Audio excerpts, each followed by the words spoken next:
Welcome to the Social University Podcast.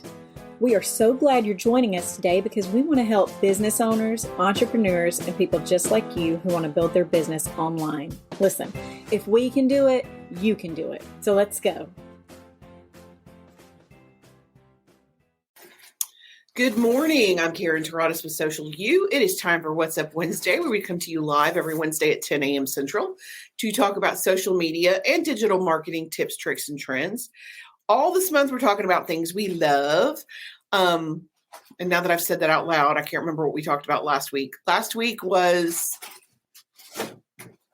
something. Local business. Oh, yeah. Last week was local businesses we love. Thanks, Madison. This week, it's things our teams love. And things my team loves. My team came through big time. I have a really robust list for you guys. Next week, we're going to talk about why we love funnels and some instructions on how you can make your own funnel.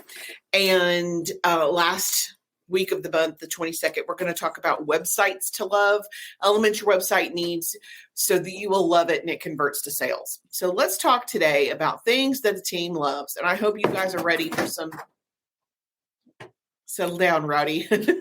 Hope you guys are ready for this list I think is really good.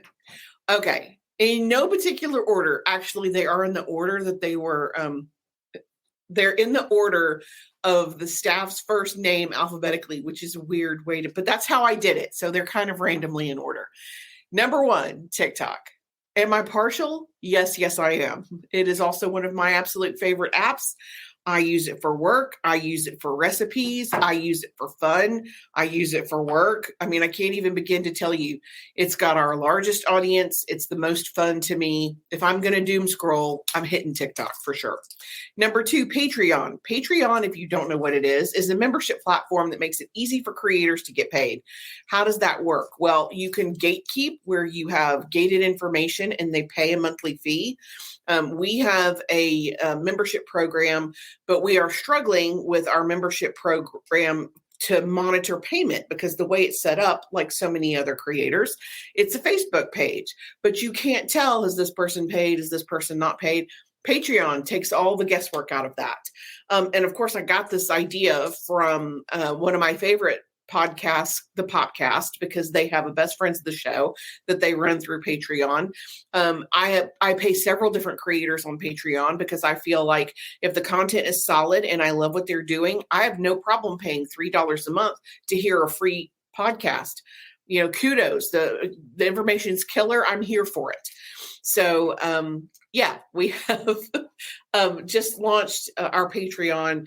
We will talk to you guys about that shortly, but it is a way for to get paid for creating things you've already been creating, like web comics, videos, songs, podcasts, memberships, all that good stuff. Podcasts.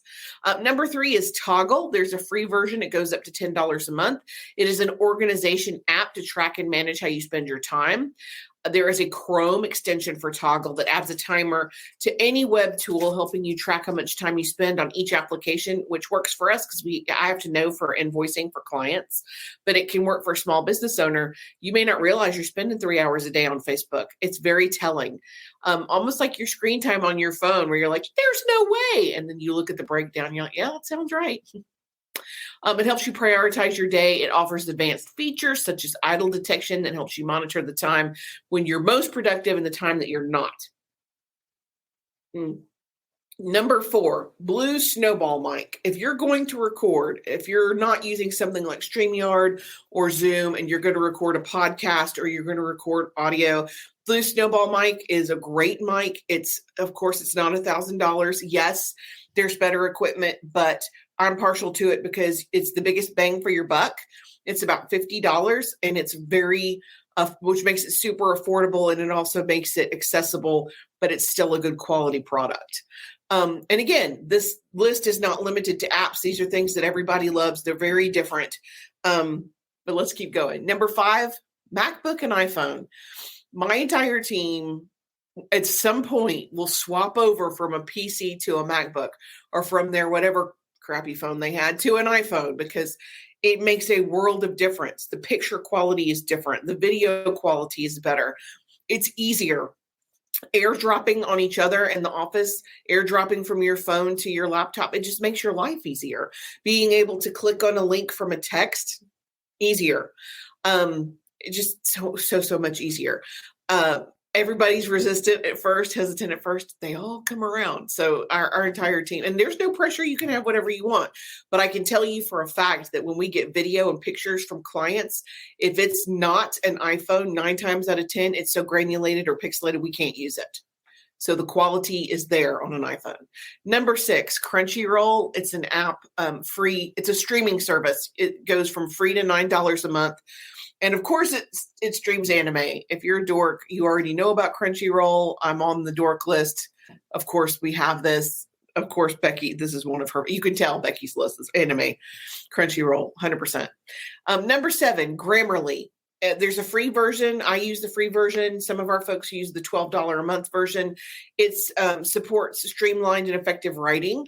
It offers suggestions to help identify and replace complicated sentences with more efficient ones. It refreshes repetitive language, and it helps you with accurate spelling, punctuation, and grammar. In this day and age, there is no excuse for grammatical mistakes on a post. Yes, we make mistakes sometimes. Everybody does. Do we sometimes repeat words or miss a period? Of course we do. We're human. But Grammarly helps prevent a lot of that. And I'm the worst. If I've read content more than one time, I'm not seeing the mistake. I don't care if it's on fire. So it helps me know. And it also gauges the mood of the text. So it tells me if I have a tendency to be too abrupt. So I strive for a friendlier text interpretation. It tells me if I'm being friendly or not, which sadly I need. Number 8 is Asana. It is a project management tool. There is a free version. I think our entire team uses the free version. It can go up to $9 a month. Organizational tool that helps teams track and manage their work. Wonderful for planning social media content. It is exactly what we use for our clients to pre-approve posts before they go live. And in case there's ever any issue and we need to go back and look at content, we just pulled content from 18 months ago because of the Asana board, because a client had a question. It was very easy to go in there and look. Love Asana. Number 9, CapCut. If you've done any video in, the last 6 months, unless you're living under a rock, you've seen the logo CapCut. It offers easy to use video editing functions, fonts and effects, advanced features like animation, smooth slow motion, stabilization, and it helps you capture and snip moments. But it's a video editing app that allows you to create from scratch or use really cool templates that already look like they're for TikTok. I think the templates is what does it for me, for CapCut. Number 10, Duolingo. It's the world's best way to learn a language. There's a free mobile app. You can learn in a few minutes every day, 30 plus languages online and bite-sized lessons. I like the bite-sized lesson part. I hate to say this, especially since I'm in my 50s, but if it's longer than a couple of minutes, I'm out. I have to intake information in smaller pieces or really gear up for training for a class, because if you send me a video that's 30 minutes long, it is not happening unless it's about the most exciting topic in the world. I'm just saying. So Duolingo makes it manageable. Number 11, Spotify. Spotify is a digital music, podcast, and video service that gives you access to millions of songs and other content from creators all over the world. It's free. You can pay. You don't have to pay. There's a bunch of free stuff on there. And they have some really cool lists generated by users. And they have great podcast lists too. So if you're looking for a list of entertainment, they have that kind of stuff there. It's a great place it's a good resource to go look for new material. Number 12, Metricool. It's free up to $15 a month. It allows you to analyze, manage, and monitor the success of your digital content. I actually want to get into Metricool standalone a little bit later, because there is a version that lets you kind of spy on your competition, and I want to dig into that a little bit further. Number 13, InShot. It is a video editing clip. You can also edit images. It's fast. I use the free version. You can pay a one-time purchase for $35 and you have it forever. One of the fastest things for me to use, Becky says, she's probably watching Crunchyroll right now. You gotta love that about Becky. InShot, if you want to do a quick circle or a quick, you can do it on an iPhone, but if you don't have an iPhone and you need to do this, it allows you to quickly add stickers, arrows, circles, frames on images or video. It's fast. And it's free. It's a good starter place. Okay, number 14, the gradient tool on Canva. You can make a gradient from any two colors on Canva. Very cool. The blurring tool on Canva. A lot of times if we're showing people how to do stuff, I don't want to give my customers information away, so we can blur out the name or blur out the, login information, whatever you need to do to make it secure. Number 16, Pinterest. You guys, Pinterest is out there. It is a great resource if you're looking for content to post online. It is an excellent resource. Again, it's like, to me, it's like stationary TikTok. There are so many different levels of Pinterest. You've got business and recipe and parent and shopping, so many cool things. And we get a ton of engagement. My company gets a ton of engagement on Pinterest because we'll post our blogs there. And without fail, our top 10 viewed pins every single week, it's the blog where people are clicking through and looking at the website. So if you haven't looked at it for work, I highly recommend that you do. Number 17, Huckleberry. This was a new app to me. This is from one of our parents who has young children. It's free to 9 months, $3 to $9 a month. I got excited about the child part. The new way to improve your child's sleep or schedule. It pairs pediatric experts with AI to create a custom sleep plan for your unique family in mind. You can also track your child's daily activities, so you can keep up with their bathroom schedule or their eating schedule to kind of simplify your life. And for parents of young kids, I mean, that's a blessing. I remember when my son was little and having to write down his medication list. I mean, it was a lot. So there's an app now that will help you with that for free. 18, you guys are going to know who this is the second I say this, but the Chick-fil-A app, you get points, you get free food. They send you free food all the time, and you can order on the app and pay when you get there. That is Madison 100% all day, every day. We call her Chick-fil-A for a reason. Number 19, VLLO. It is free to up to $6 a month. It is similar to CapCut. It's a video editing tool, but it doesn't have a bunch of templates. It's very easy for beginners. If you're just getting started, VLLO is a great place to cut your teeth for video editing. And it does do a lot of cool stuff. Like if you want to do voiceover, you can do it on VLLO. I had somebody ask me that yesterday. I want to put my voiceover because you can hear my kids in the background. VLLO, and it's VLLO. There's no E, VLLO, VLLO. Number 20, PopSocket.